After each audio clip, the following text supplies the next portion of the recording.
Alright, hello everyone, welcome back to the channel. This, of course, is another anime reaction video. Today, we're going to be getting into more Gintama. This time, we're going to be getting into episodes 67 and 68. Oh boy. I'm excited for more Gintama goodness, more of the fucking amazing comedy. Can't wait to see what kind of comedy slash life lessons we're going to be seeing. Because I know for a fact, even though some of these episodes are pretty comedy focused, they sometimes get a little bit serious and teach us some life lessons instead of just being straight comedy. That's why we love it. But in the episode guide that I have, the episode guide that I have, there are going to be some episode sets where the episodes have to be watched together, or should be watched together for the best viewing experience, so to speak. Upcoming in a little bit. Like, I think the Gintama video after this one will be 69, 70, and 71. It'll be 3 episodes, and then I think there's one in the future. What the fuck was it? Where it's like 6 episodes? Yeah, 76 to 81. I don't know what the fuck goes on over there, but I'm probably not gonna do that in one video. Probably gonna split that up into 2 videos of 3. But that'll still be a little bit of a while from now, and I expect there to be around that time, maybe even just before it, a new OP for Gintama. But either way, before we get started into the actual episodes, this feels so awkward for me to say this now, but I literally, quite literally, and if I can find it again, I'll put like a screenshot of it on screen, but YouTube literally sent me an email saying, you know what works really well for increasing your your stats on YouTube, so to speak, is to promote subscriptions and likes early in the video. I always thought that was cancerous to ask people to like and subscribe at the very beginning of the video before anything happens, but let's try it anyway. If you like Gintama, make sure to press that like button, and if you want to see more reactions, stay up to date without missing a single upload in the future, subscribe, hit that notification bell. With that all being said, as always, link down in the description below will take you to BitChute, where you'll find the full-length, uncut reactions. So go ahead there, watch the reactions, then come back to YouTube, where you can watch the discussions. But man, that was a really good episode. I really liked. I kind of like going back to this format now with the whole 2 stories per episode type thing, where one half is one thing. You know what I'm talking about, because it's kind of nice to have that back. I like the serious stuff in Benny Zakura, but I kind of did miss the comedy. It's always good fun. Good to see that Gengai is back. He's doing all right since what happened back when Tagasuki was introduced. Which, by the way, that was a long time ago. I want to check to see about how long it was. Just how long ago? Cause we first met Tagasuki. Which episode? Fucking it was before. I had my math. Yeah, 17 and 18. Holy shit! That was a long time ago. That was a long time ago. God damn. But he's back. He's doing all right. I liked the inclusion of a character that was from a fan contest where they could submit their own characters. I wonder, and you'll have to let me know in the comments. I can check in a filler list, Gintama, just to see. No, it says it's manga canon.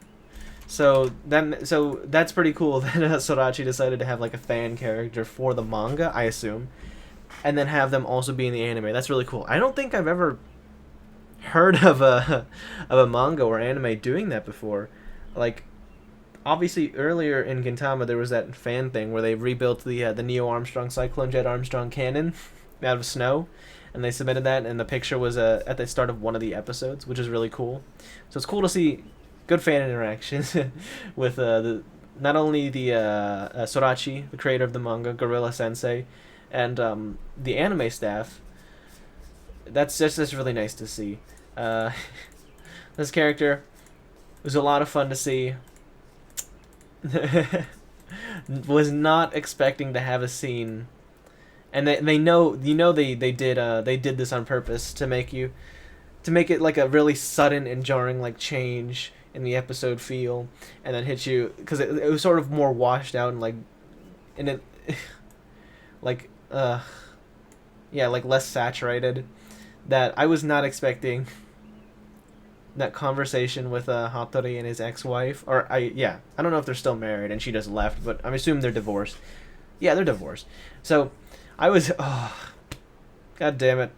Hasegawa always it's always he's got such a terrible life. On God, he would be an amazing like protagonist in like a drama series. Like it was mentioned before, but in the that filler episode to commemorate like the 1 year anniversary or whatever for the anime, or it was going into its second year, and they were just listing their ideas for different ways the story of Gintama could go. And that story of that Hasegawa presented, oh, that would be that would be so good. I would love to see just like a series focused on Hasegawa and like a genuinely serious like drama series, obviously with some Gintama traditional Gintama humor in it. I love that so much, and that just shows you the potential that Sorachi and the anime crew have to be able to tell that story, because just that little scene alone, it gets me. And it was so interesting to see the dynamic. I'm digging way too into this when it probably won't matter. Maybe it'll get brought up in the future. Maybe it'll be more explored in the future of Gintama. That would be so cool. But the fact that that she's the one that left him, and that now that not 10 years, but how much time has passed since their divorce to now, which I assume their divorce happened like way earlier in the series, like when Hasegawa first was introduced, like back when he first met Gintoki with when Prince Hata was originally introduced to with his big pet, that he got fired from his job at immigration or wherever Hasegawa did. I assume that's when it happened, but it's crazy to think that they're introducing this sort of dynamic between him and his wife, that now he's moved on, but she's the one who's feeling regretful somewhat of it, because I think she called him, and she was potentially going to ask, do you remember it's our anniversary? Like she regrets it and she wants that life back, but she was the one who left him, and he's sort of moved on. I'm sure it would make him happy, but I think he understands that if he were to try and force it and try to make it work again, it wouldn't end well, because something I'm not good at explaining this perfectly well, but I think you get what I'm saying. And again, I'm digging way too deep in a scene that does not fucking matter. I'm pretty sure this was just for comedy, like to hit you with the sudden change into something serious, and then a sudden change back to comedy again with the cake hitting her in the face. But jeez. Yeah, this was a fun episode. Again, good to see Genkai doing alright. Second half was really fun. Again, poor Hattori. Nice to see, it wasn't a full episode, but nice to see Sachen getting to be badass, especially. Seeing her being really cool despite not having her glasses on was awesome. Loved it. Again, if there were a contest for most miserable Gintama character, Hasegawa would be like tops. And then after that would probably be Hattori, honestly. He just from this episode alone, he's gone through so much shit, and I feel bad for him. I've never had that happen to me before, but I would not be willing to try, especially if it's so like violent and like non-consensual. Ugh. And with like a literally burning candle. That there was that gigantic, the comically large hypodermic needle, and then the fucking, what else was it? The hot Nato Oden thing. Ugh. Anyway, let's get into the next episode 68. Yeah, no, that was a really great episode. Cause fuck, hitting me with more emotions that I didn't know I was gonna be hit with, and I could not be happier. That was really cool. That was a really great episode, and it was similar. I said it during the actual episode reaction, but reminds me of Hasegawa, who had his wife leave him as well. Gotta love this series. Gotta love this series, and honestly, I think that was my favorite section of this episode, besides him meeting with his wife and them like sort of reconciling in a sort of way, and was definitely Hedoro. That was so much fun. That was really funny. But Tai's moment was also really cool, and I really like that quote. It's always It's always the shows that you least expect it to give you like some of the best life advice. Obviously, I think it applies to more than just men, but every day is a test of courage. That's a really, really good line. In fact, that might be the title of this episode. I can see it now. Every day is a test of courage. Gintama, episode 67 and 68. Reaction/discussion. That's a good one. Might just have to find a good thumbnail. But yeah, it's such a like a good message.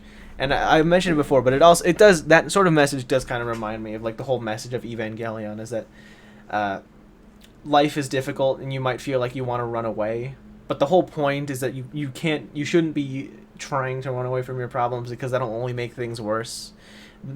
And you know, that also reminds me of a line from Vinland Saga, when Thorfinn was asking if our ancestors were running away and that's why we're here right now, where do people who run out of places to run away run away to? I think that was the line. I might be getting that wrong.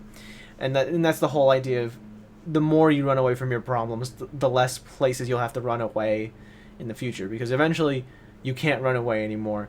And if you spent your whole life running away, when those problems inevitably do confront you, that you've been avoiding this whole time, you'll be completely unprepared, and there'll be even bigger problems than when they were before, and it just makes things so much worse.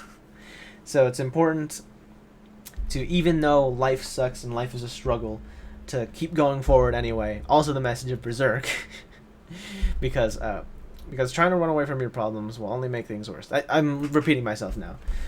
But yeah, I think that they could have dedicated more time to them meeting up and reconciling, him and his wife. But I think for what it was, it still really works. Really sweet, and it really, like, yeah, I think it really works. I think it could have expanded it a bit more. I don't know what they would have cut out. They would have had to cut out comedy to expand on that more, because the way it is, I interpret it the way is that neither of them, they did say that they weren't able to be honest with their feelings, so neither of them wanted to split apart from each other, but they both had problems with what was going on in their life, and they wanted to run away, and so now they've realized, man, shit sucks even more now that I've run away from my problems and I'm facing them head on. And that's part of why they got together. Okay, I just had to like run through that to make sure I have my thoughts on it and make sure they make sense, if you know what I mean by that. Something like that. But yeah, another great episode. Sorachi, you're a goddamn genius, my guy. With that all being said, thank you all for watching. If you enjoyed this video, make sure to press the like button and subscribe. Hit the notification bell so you don't miss a single upload of Gintama or anything else I do in the future. Once again, thank you for watching. Peace.